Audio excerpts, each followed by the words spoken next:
Hi, my name is Brooke Gustafson. I'm from Troop 8868, and today I will be presenting a costume construction piece based off of Meg's party gown from Little Women. Now, to start us off with some historical context, Little Women originated as a novel written by Louisa May Alcott and was eventually turned into a play and a musical. The setting is Concord, Massachusetts in the 1860s. Little Women follows the story of the March family, specifically the four March sisters, Meg, Jo, Beth, and Amy. It's generally regarded as a coming-of-age or dramatic story. Meg March specifically represents the classic coming-of-age story, which I embodied by utilizing the spring palette. I chose pink specifically because pink symbolizes youth, beauty, and, well, spring. I also added the addition of the off-white lace to provide a contrast to the pink body.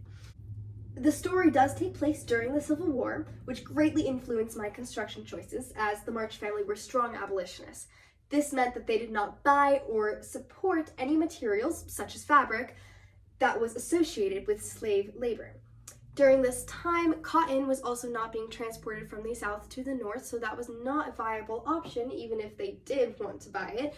Therefore, the two most popular fabrics of this era were silks and satins. I did choose to go with the satin for Meg March because I wanted to represent her as slightly more muted compared to the other girls' fancier silks, as to represent the March family's lower middle class wealth.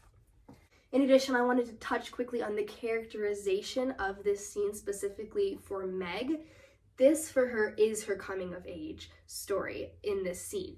She is invited to attend her friend's fair, or her party, and this is extremely unusual to what she is used to. She's used to, clothing-wise, higher necklines up right beneath her collarbone, if anything, modest wear, anything that is functional. Her family is not into vanity, and that is why this scene in the book is called Meg Goes to Vanity Fair, because this is her time that she takes part of the social function.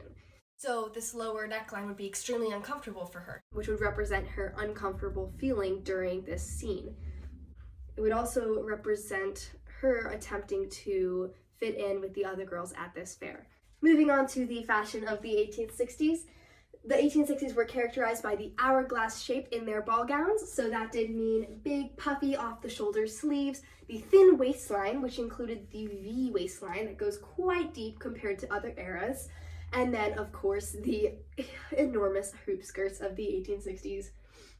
There were also new colors that were added during the 1860s due to new dyes being available. The most popular fabrics were lace, silks, and satin, which I included on here. And then embellishments were also very common, utilizing those laces, adding flowers and ribbons down their back, stuff like that.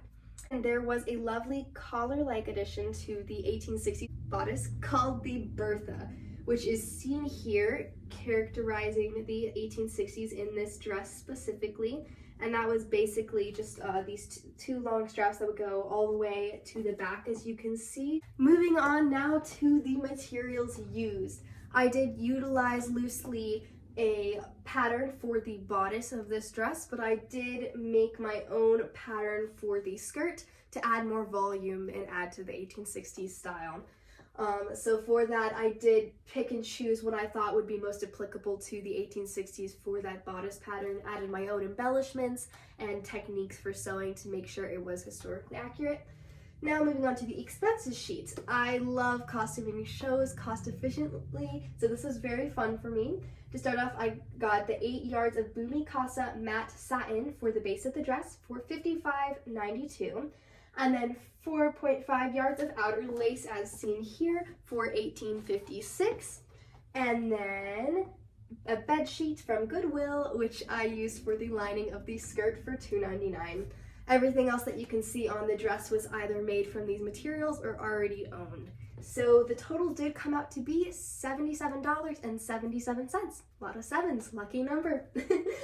And now moving on to the functionality of the dress. So although this is a historically accurate piece, we also have to keep in mind that it is a theatrical production. That being said, even though the 1860s included corsets in the back, I chose to add a zipper for easy access for the actress in this scene. I did try it out and it takes under 20 seconds to get on and off, so that would greatly help for scene changes that are extra fast. In addition, I wanted to make sure this costume was as durable as possible, so I made sure to line every single thing in this dress. The skirt is lined, the bodice is lined, everything is lined to increase that durability. In case your show is running for months to weeks, that it will break halfway through the production, but it'll stay intact and stay strong the whole way through. Now moving on to the actual construction of this costume. So I started off with using the bed sheet from Goodwill to make the lining for the skirt. I cut that in half, cut 8 triangle pieces from that, and made it into a 3/4 circle skirt. I then added my satin to that, flipped it inside out, and sewed all of those edges together.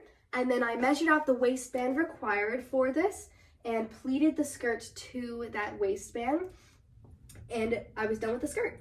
Then I cut out my pieces for my bodice and lined each of those, flipped them inside out, sewed them together, was done with the bodice for the most part, moved on to the sleeves. Now for the sleeves, I cut out a basic sleeve off the shoulder shape, and then I cut off a bigger shape and gathered the top, middle, and bottom of that to provide this poof look that you see here. I then added that to the bodice and then pinned the bodice to the skirt and sewed along that line, adding this lace as I went. So from that point, I was done with the basic design of the dress, and I moved on to the embellishments. So I hand stitched the Bertha onto this so that doing a catch stitch so that it wouldn't show on the outside. And then I added the lace onto here and the flower and other embellishments that you see across the dress. So I believe that concludes it for my costume construction piece. I hope you enjoyed, and thank you.